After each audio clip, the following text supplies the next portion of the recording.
Ninth English Solutions. Poem. Chapter 4. The Spider and the Fly. Warm up. Question 1. How will you make him or her eat them? Answer. I will explain the nutritious value of these vegetables and how it helps in maintaining good health. Question 2. What are all the flattering or tempting words you might use to convince them? Answer. I will say that if they eat these vegetables, it will make them healthy and smart. I will convince them by explaining that eating vegetables is a good habit and that they will be called obedient and disciplined children if they listen to good advice.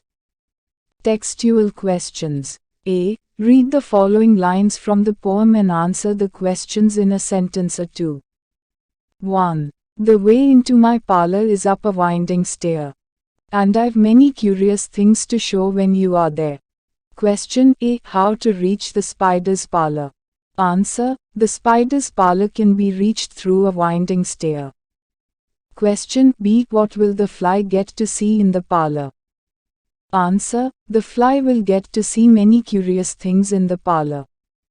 2. Oh no, no, said the little fly, kind sir, that cannot be.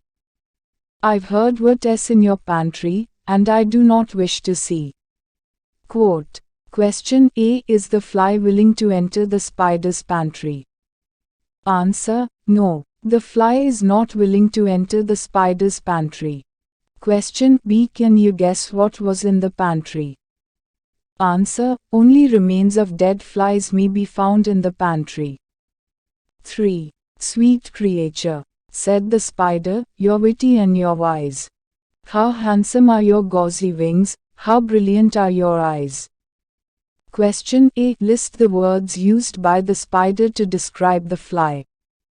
Answer. Sweet, witty, wise, handsome, gauzy, brilliant. Question B. Why does the spider say that the fly is witty? Answer. The spider calls the fly witty because the fly is clever to avoid entering the web. 4. The spider turned him round about, and went into his den. For well he knew the silly fly would soon come back again. Question A. Why is the poet using the word den to describe the spider's web? Answer. The spider is like a lion in its web. So the poet uses the word. Question B. Why was the spider sure that the fly would come back again?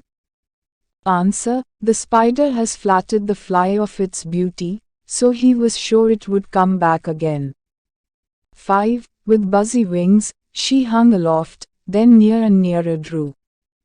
Thinking only of her brilliant eyes, and green and purple hue. Question A. Who does this heifer to? Answer. She refers to the fly. Question B. What was she thinking of? Answer. She was thinking of her beautiful eyes and the colors of her wings. 6. And now, dear little children, who may this story read? To idle, silly flattering words, I pray you never give heed. Question A. Who does I refer to? Answer. I refer to the poet. Question B. What is the advice given to the readers? Answer. The poet advises us not to fall a prey to flattery and sweet words. Ninth English Solutions. Poem. Chapter 5. The River. Questions and answers. Warm up. Question 1. Have you ever been to a river? Answer. Yes, I have been to a river. Question 2. Describe the beauty of the river you have seen. Answer. The river I have seen is shallow and the water is clear. It is a natural stream of water meandering. It looks beautiful. Question 3. Do you think rivers have life like human beings? Answer. Yes, I think rivers have life like human beings. Questions and answers. B. Read the following lines and answer the river poem 9 standard questions given below. 1. O'er the yellow pebbles dancing, through the flowers and foliage glancing. Question A. How does the river flow? Answer. The river flows over the yellow pebbles dancing through the flowers and leaves in a playful manner. Question B. What is meant by foliage? Answer. Foliage is a cluster of leaves, flowers and branches.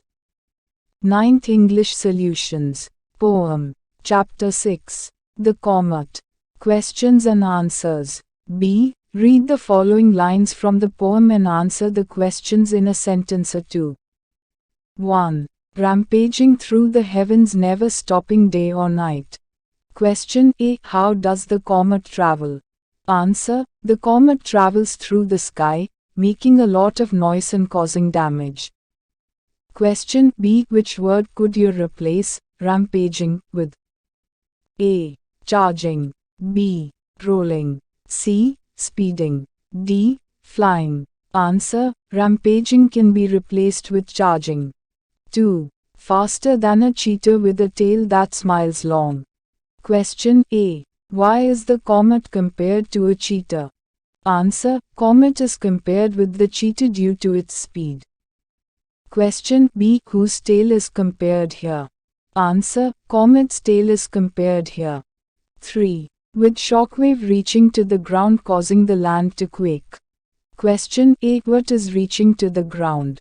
Answer. The shockwave produced by the comet reaches the ground. Question B. What is causing the land to quake? Answer. The shockwave causes the earth to quake.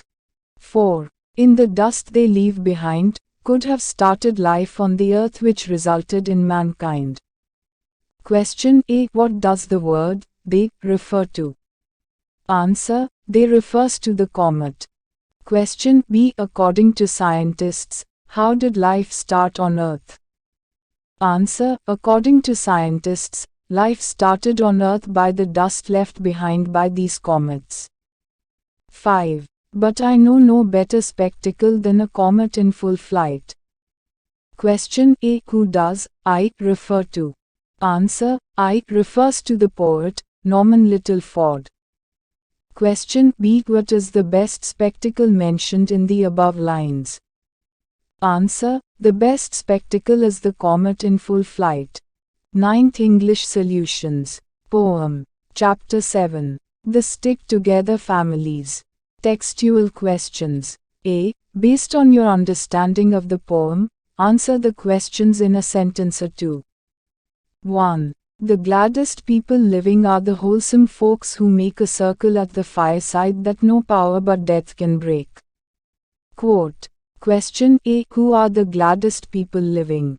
Answer. The gladdest people are those who live together as wholesome folks. Question B. Where do they gather? Answer. They gather at the fireside. Question C. What can break their unity? Answer. Only death can break their unity. 2. And the finest of conventions ever held beneath the sun are the little family gatherings when the busy day is done. Quote. Question A. When do they have their family gatherings? Answer. They have their family gatherings at the end of the busy day. Question B. Where do they have their family conventions? Answer. The family conventions are held beneath the sun. Question C. What does the poet mean by finest conventions? Answer. The finest conventions means a family get-together. 3. There are rich folk, there are poor folk, who imagine they are wise. And they're very quick to shatter all the little family ties. Quote. Question A. What do the rich and poor folk imagine themselves to be? Answer. The rich and the poor folks imagine themselves to be wise. Question B. What do they do to their families? Answer. They are quick to shatter their little family ties. Question C. Whom does they refer to? Answer. They refers to the rich and poor people who do not consider the little family ties as valuable and shatter them. 4. There are some who seem to fancy that for gladness they must roam. That for smiles that are the brightest they must wander far from home.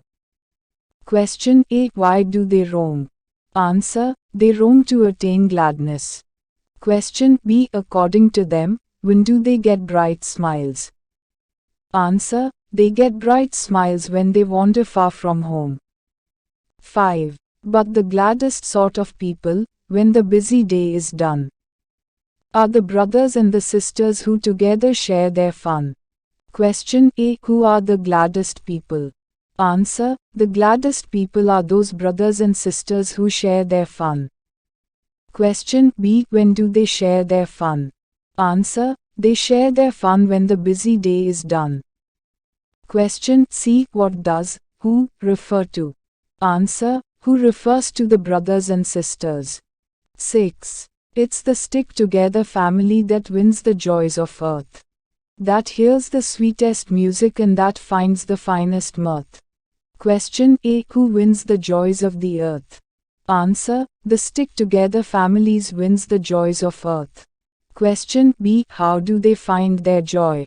Answer. They find their joys by being together and hearing the sweetest music. Question C. What does the poet mean by stick-together family? Answer. The stick-together family means those families who spend time together, joint families, and share their fun and sorrows and can be only separated after death.